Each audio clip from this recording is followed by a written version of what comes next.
You know, it's amazing how AI has made it so easy to create great selling t-shirt designs in a matter of a few minutes. A short number of months ago, it would have taken a whole lot longer to brainstorm and create just one design. But with platforms like ChatGPT and Recraft, it's so much easier to create them in a fraction of the time and increase your possibilities of landing more sales for your print-on-demand business.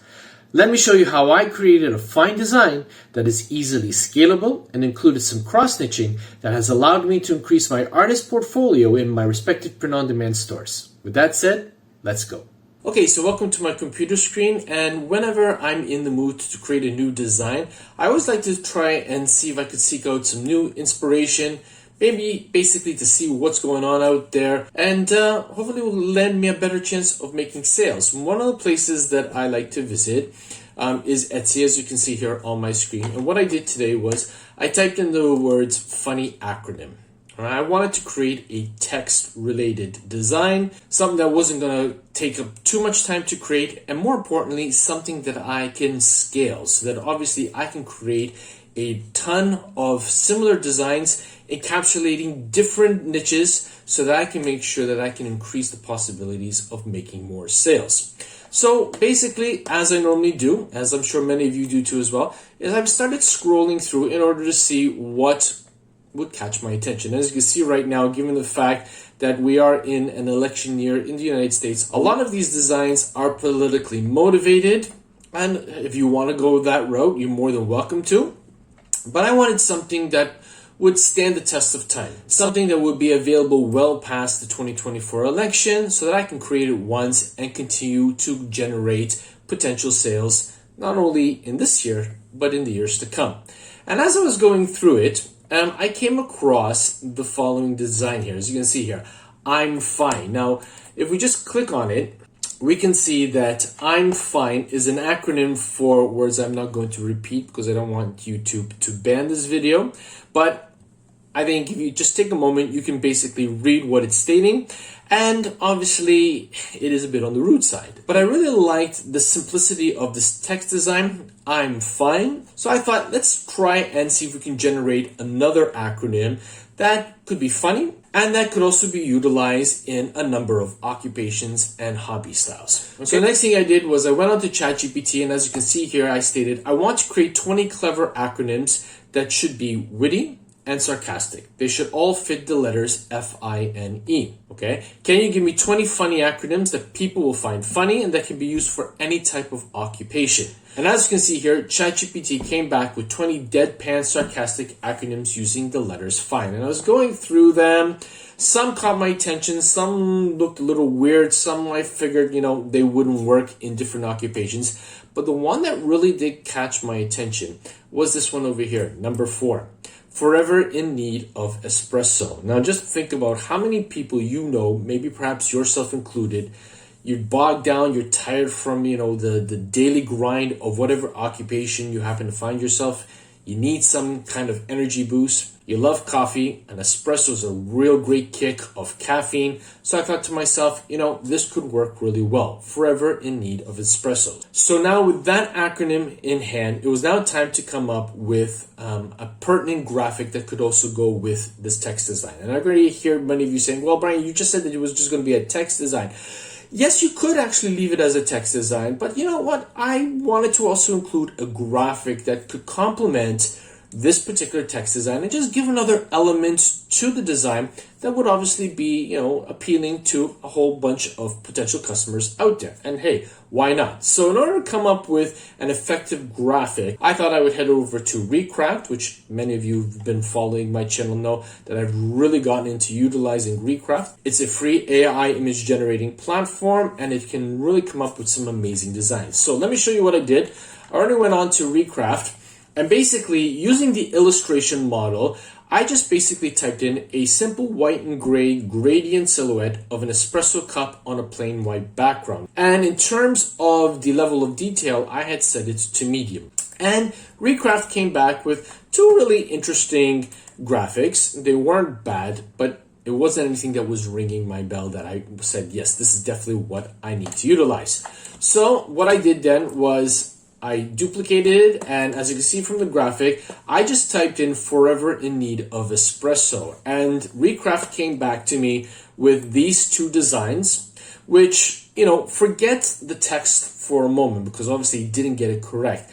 I was starting to feel very encouraged and very positive about the graphic that I was seeing. I thought to myself, can I generate a graphic in Recraft like this with a plain white background so that I don't have to go through the hassle of, removing the background and all the little nitty gritties that perhaps maybe a background remover wouldn't be able to remove. So, having said that, let's just bring it into it. So as you can see here, I did manage to generate a graphic where I typed in a steaming espresso in an espresso cup with a few coffee beans on the saucer that the espresso cup is placed on. Plain white background.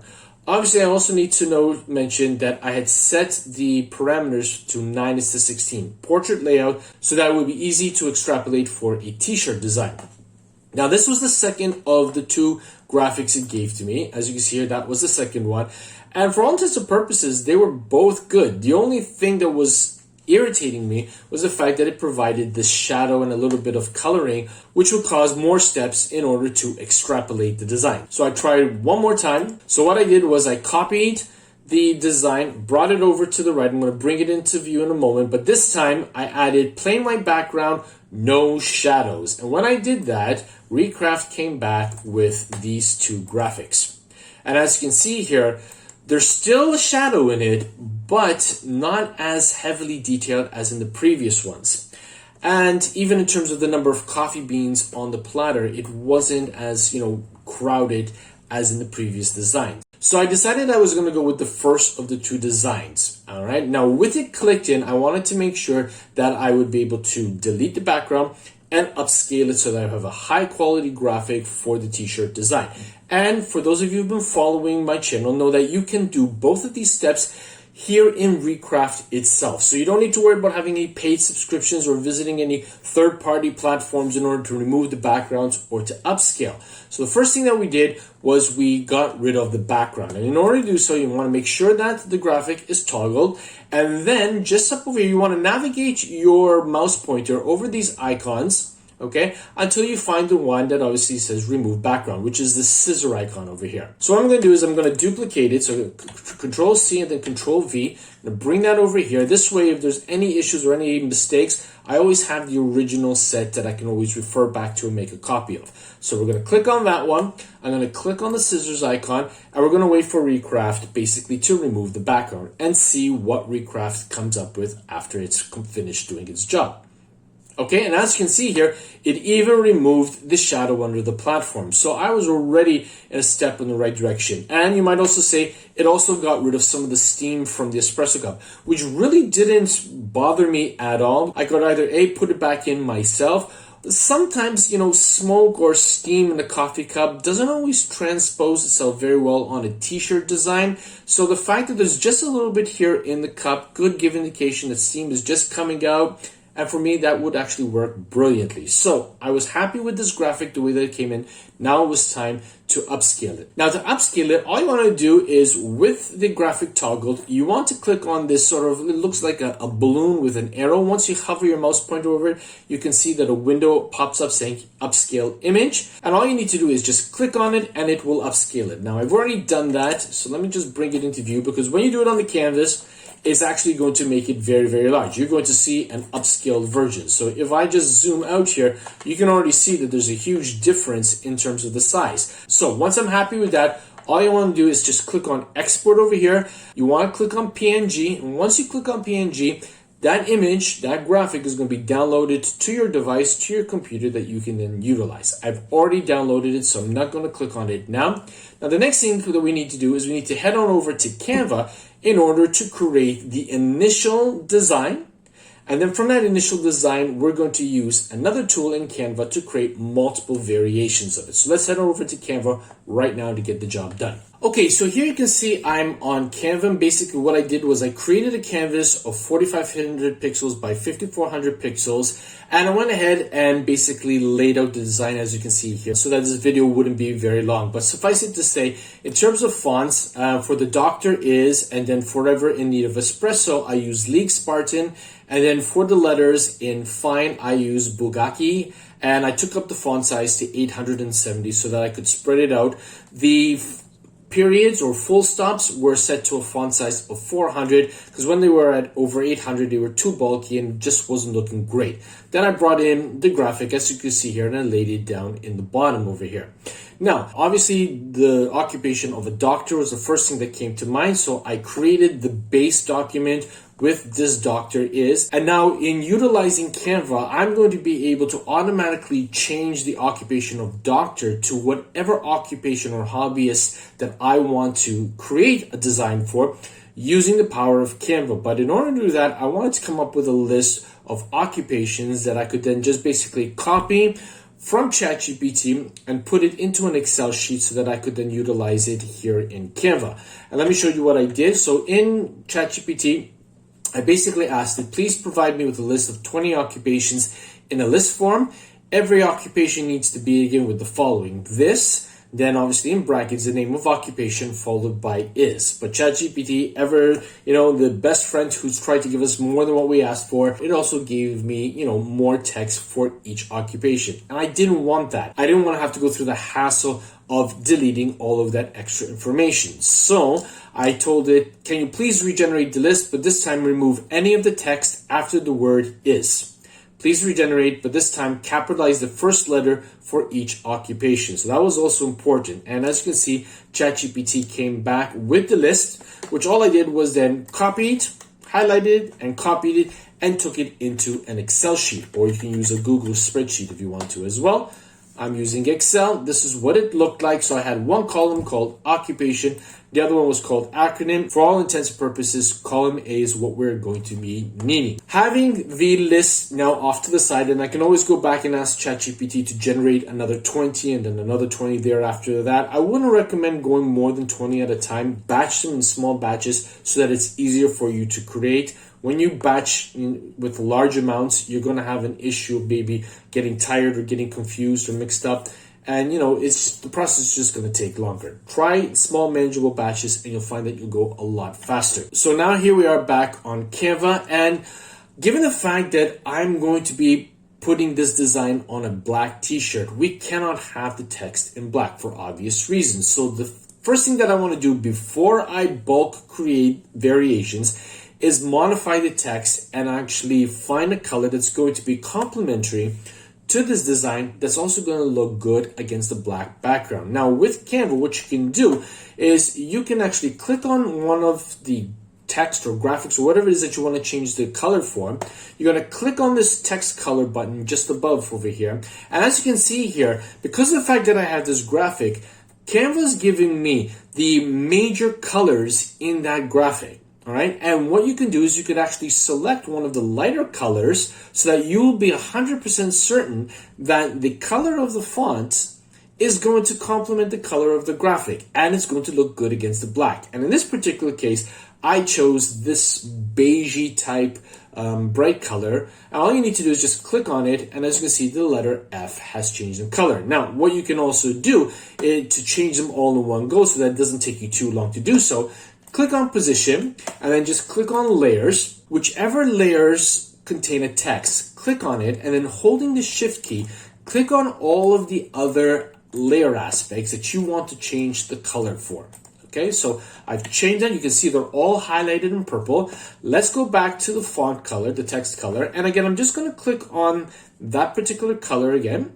And as you can see, everything has changed to the color that I want it to be. Now, with that said, it was now time to create multiple variations so that I could upload these to my print-on-demand shop. All right, now, what you want to do first and foremost is you want to click on bulk create. Now, normally it's located on the left-hand side of your screen. If you've utilized it, you should find it as you're scrolling down. If you've never used it before, don't worry. Again, if you're using the paid version of Canva, you click on apps. As you can see here, in the search template, you want to type in bulk, and then it will show up after you hit enter. Anything with bulk will show up here. It is bulk create. I can click on it, And now we're in the bulk create section. And it is really simple to use. If you've never used it, this is not something to be afraid of. All you want to do is click on enter the data manually, and this window is going to appear. Now, you want to make sure that you clear the table of any information that Canva has presented you with, because we don't really need it. So we're going to click on clear table.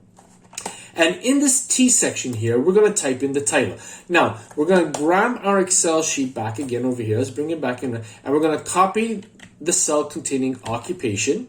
And I'm going to type it and I'm going to paste it here in the text area, the title area. Okay. Now, we're going to go back to the Excel sheet. And now what I'm going to do is I'm going to click and I'm going to highlight all of the occupations that I've listed here on the Excel sheet. I'm going to hit Control-C on the keyboard to copy. And I'm going to go back to cell 1 on Canva, and I'm going to type in Control-V, and all of those occupations are going to be pasted accordingly. Now, once I have all of them pasted, all I have to do is click on Done, all right, and you're going to see it listed over here. Now, what we want to do is we want to toggle this line here, this doctor is, and attach it to the occupation list. So we're telling Canva that this is the area of the design that we want to create multiple variations of. Everything else needs to remain the same. To do this, you want to make sure that you've toggled the area that you want to connect to the occupation list. We're going to right click on it and we're going to maneuver our mouse pointer to connect data. As you can see here, left click on it. And as you can see here, we have occupation. Okay, we're going to click on it. And now, as you can see, our text has turned to the word occupation in brackets. Don't worry, it's still there. This is just the code that Canva needs to know that that is what needs to be changed. But once you have everything connected, now it's time to allow Canva to work its magic. All right, to do that, we want to click on continue. Now you can see we have a list of all the variations for each of the occupations that we've fed into Canva. And once I'm happy with that, all I need to do is click on generate these 19 designs. And when I do so, Canva is going to create all the designs. So I already went ahead and did that. So let's just bring up the tab with the designs here. So this is the first one. This chef is fine, forever in need of espresso. Okay, and then obviously we have this teacher, this firefighter. Now you will have to make some minor tweaks to it, okay? For example, this firefighter has been pushed too much to the left, so we're just gonna grab it and we're going to move it. And you can know that it's lined up because we have those dotted lines just to the left of the letter F in F.I.N.E, which is telling me that we are properly aligned. Now, sometimes you will find, as is the case here, this accountant, the word is has gone into the second line. Again, you don't need to worry about it. Just click it, toggle it, grab this middle handle over here. Sometimes it might be a little bit fussy, okay, because it is behind. So in order to get around that, just click on position, go to layers, find the layer, which is this accountant is, and just click and drag it to the top so that it comes obviously to the forefront. And now you can just click on the middle icon here, the middle handle, and you can move it accordingly. And then again, we want to move it again in order to make sure that we're nice and properly aligned. Now, once you have all of the variations properly aligned and adjusted accordingly, it's time to download the designs so that you can upload them to your respective print-on-demand shops and obviously to put them on mockups as well. In order to do that, you want to click on share just above me here. And if you're using the paid version of Canva, you're going to click on download and you want to make sure that transparent background is toggled so that it will get rid of the white background. And then all you need to do is just click on download if you want to download all 19 pages. If you want to do them in smaller batches, just click on 19 here and then basically just click and toggle on which of the pages you want to download and which one of the ones you don't want to download, you want to toggle off. And then when you're happy with that, just click done, and then Canva will start downloading all of the designs that you want to have downloaded so that you can then actually upload them accordingly to your print-on-demand shops and obviously put them up on mockups as well. So as you can see, irrespective of your level of expertise in designing for print-on-demand, there really isn't any excuse not to jump right in and create an injection of new designs into the print-on-demand market to help generate more sales. Head on over to online marketplaces like Etsy, Amazon, TeePublic, and any other platform you'd like to visit. Take a few minutes to find some inspiration and research the scalability of any design you'd like to create, and then utilize the power of ChatGPT, Recraft, and Canva to create and scale your own designs. Don't forget to apply a captivating title and description to your uploads and do a bit of research to help find keyword tags that will help you to rank higher in the marketplace search. If you're uncertain how to go about doing these, I'd like to invite you to watch both of these videos that will show you how to go about doing so. Links will also be found in the description box down below. Thanks for watching. I'll see you there.